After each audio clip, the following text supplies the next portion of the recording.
Hello everyone, I'm Dulmi and this is Anu, and we will be presenting a conceptual play world we designed based on a famous fairy tale, Hansel and Gretel, which we carried out with children aged between 4 to 5 years in our kindergarten.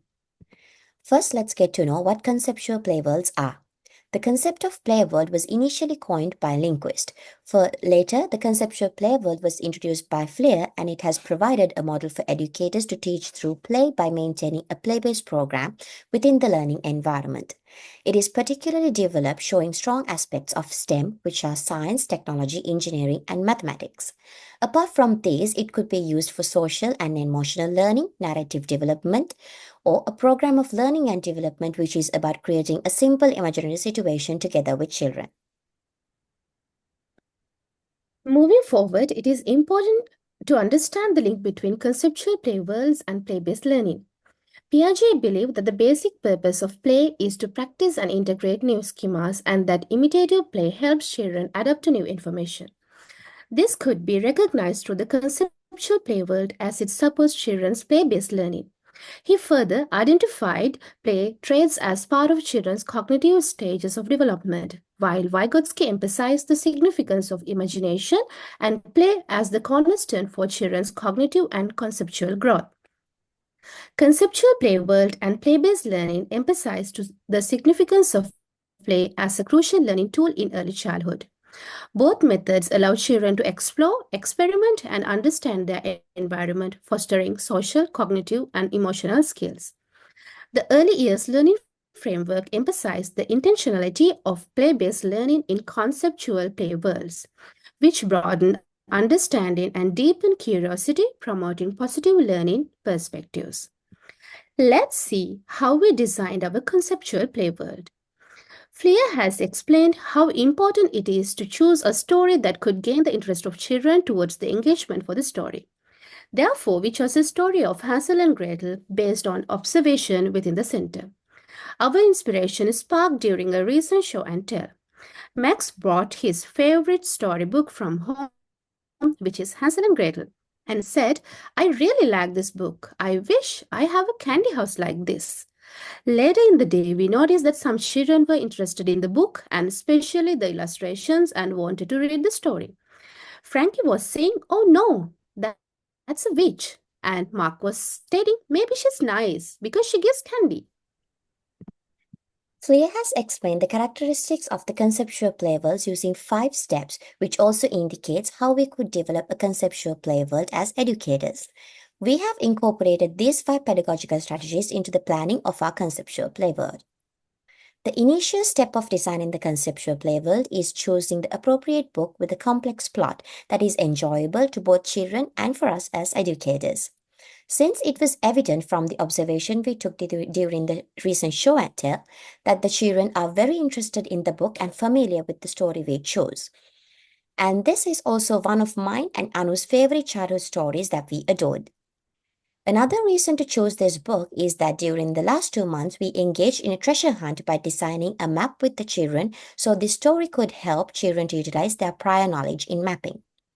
Further, this story sparks their interest as they are able to make one of their favorite imaginations into a reality, building a candy house as they prefer. Since the story does not provide enough characters for the whole group of children, we decided to incorporate forest animals for the children to choose apart from the main characters that helps Hansel and Gretel to find their way back home. I became the narrator of the story and guided each children character appropriately, while Anu acted as a butterfly, a character we included in the story to help children throughout the play world, which is to follow the map. Further, we allowed the children to explore their ideas to create props such as the witch's candy house, the forest path, masks of the animals, costumes, and etc.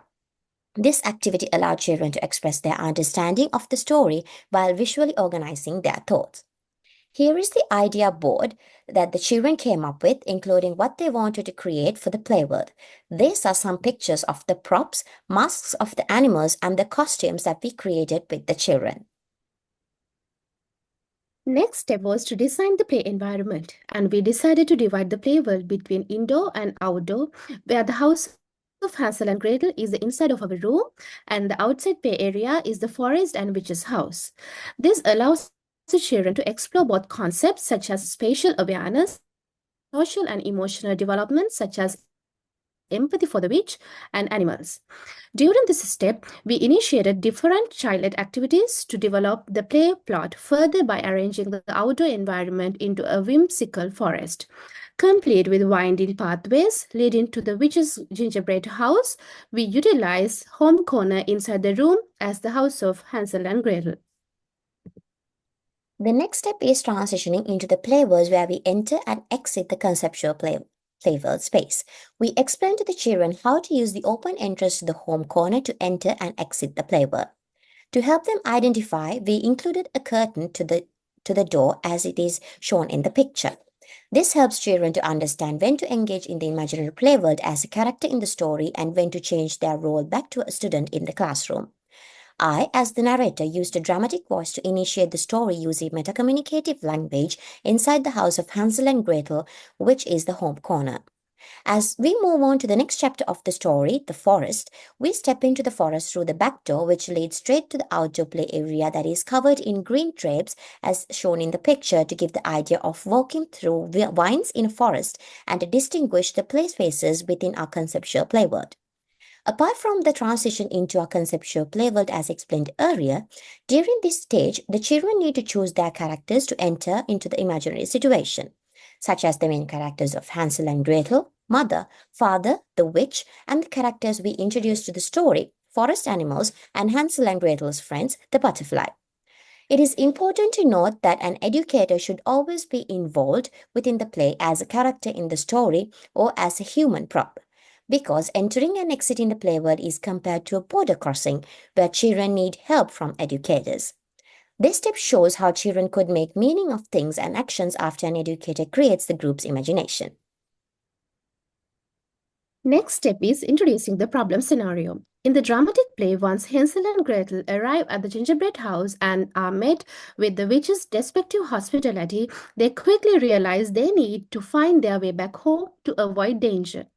To address this, we pose the following question to the children. How could we help Hansel and Gretel in finding their way back home? To encourage children's curiosity and critical thinking, we posed open-ended questions such as how can we help them and what can we use to mark their path?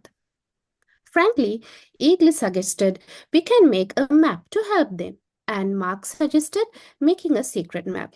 The problem was solved by encouraging children to use their imagination and explore their surrounding using natural materials like rocks, sticks, or leaves to trace a route and use other drawing resources to create a secret map. They use early mapping skills from the recent treasure hunt activity and spatial awareness to creatively utilize nature, enhancing their spatial awareness and learning with the land. As the children create a map using natural objects, they engage with foundational concepts of space, distance, directions, and shape, all key aspects of geometry. This hands-on activity promotes early mathematical thinking by illustrating how physical spaces can be represented symbolically, aligning with Lee and Disney's study.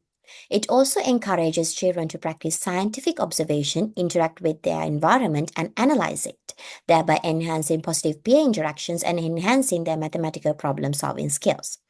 While these skills contribute to STEM learning, they further foster collaboration, creativity, and problem solving, which are essential for future success in the STEM fields.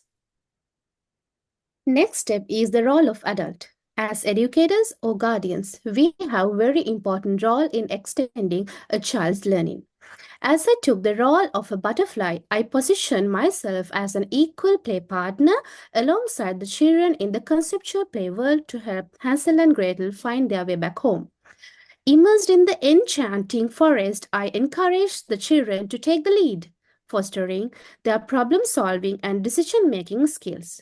Together, we began our adventure by following the secret map back home, allowing the children to guide our journey every step of the way. This practice connects with Fleer's perspective that educators should collaboratively support children in solving problems while enhancing their play through subtle guidance. Engaging alongside The children facilitate joint interactions, resulting in shared problem-solving experiences. By positioning myself as a play partner, I enable the children to take charge, actively participating in their play world while providing the scaffolding they needed to navigate challenges. While Dulmi, as the narrator, guided the characters throughout the story by refining each of them. Incorporating Vygotsky's zone of proximal development, my role was to remain close enough to scaffold their learning, yet allow ample space for them to lead and experiment develop their understanding. I use co-participative approach to teach children, empowering them to explore potential. This approach deepened their engagement and enriched their learning experience, fostering cognitive development and collaboration. The play roles allowed for dynamic interactions, honoring the children's interest and transforming the play space into a vibrant context for growth and exploration. When we engage in the conceptual play world as play partners, we must acknowledge and respect the child's voices and perspectives. So we chose one of their favorite stories to introduce this conceptual play world. From children's interest, the process of imaginative play is not merely about the act itself, but rather about the joy of collaboration and creativity. By transforming the natural materials found in their environment into tools for their map, they expressed their creativity and invested emotionally in the problem-solving process. This hands-on engagement deepened their connection to the activity and allowed them visualize their solutions in a tangible manner. Collaborative play is crucial in this scenario as children thrive when they're working together. They share ideas, negotiate roles, and build upon each other's contributions, valuing their peers' input. This social interaction fosters friendships, communication, teamwork, and empathy. As they navigate imaginative play rules, they learn to respect boundaries and develop responsibility toward their peers, enhancing their social skills. From the children's perspective, adults serve as valuable play partners, supporting their exploration and providing guidance without overshadowing their creativity. This aligns with Fleer's concept of adults as facilitators who actively engage with children in play-based learning. As adults, we should facilitate imaginary play through child-centered engagement where each child's voice is valued, fostering an environment for collaboration with their friends. The children establish rules within their imaginative play, which is supported their understanding of social dynamics and responsibilities in group settings. By allowing children to share their opinions and feelings, we empower them to build their personalities as a social skill. Adults should guide participation and provide scaffolding in children's play-based learning when necessary. Educators' effective engagement strengthens conceptual thinking and creates a powerful collective play environment. This play-based pedagogy facilitates a deeper level of learning, allowing children to explore and expand their understanding of meaningfully. According to Vygotsky's concept of imaginary situation, where children change meaning of objects and actions fit to a new context, educators can design play world space that encourage collective imaginative play. However, this approach can become problematic if it is too adult-driven, where educators position themselves above the children. It is crucial to maintain a balance, ensuring that children remain at the center of the play, guiding their own experiences while adults offer support only when needed. As a center that consistently follows the curriculum, we always plan our learning experience in alignment with the early years learning framework, which is the EY-LDEF. This ensures that our educational approach is intentional, child-centered, and focused on fostering key developmental outcomes. The EY-LDEF emphasizes play-based learning as essential for young children's development. In the Hansel and Gretel conceptual play world, children confidently immerse themselves in imaginative play while navigating various problem scenarios, highlighting their role as involved learners. Therefore, our conceptual play world aligns with the outcome for children are confident and involved learners. As they solve problems and engage in critical thinking during play, children develop curiosity, creativity, and persistence. We witnessed that when creating the map, Frankie was explaining to Luke about their previous experiences with mapping for the confusion he had. She said we could put arrows to show that, which she meant for the direction markings on the map. Such active participation in the conceptual play world strengthens their ability to think independently, take initiative, and explore ideas through imaginative play. It further aligns with the outcome one, children have a strong sense of identity. This play experience fosters children's confidence, autonomy, and sense of self. Through social interactions and role playing, they take ownership of their decisions and actions, which helps them build a strong sense of identity and belonging within their peer group. To further develop our conceptual playworld, we have considered how we could extend our work. As we only considered one problem scenario which was about to finding their way back home, we could develop the same playworld by introducing another problem scenario which is what to do when you meet a stranger. This would allow us to teach the children what to do and what they should not do in a situation like this. Thank you so much for joining with us with our conceptual playworld of Hansel and Gretel. Hopefully, our insights about the conceptual playworld sparks an interest in you to conduct this amazing pedagogical approach within your environment. Thank you.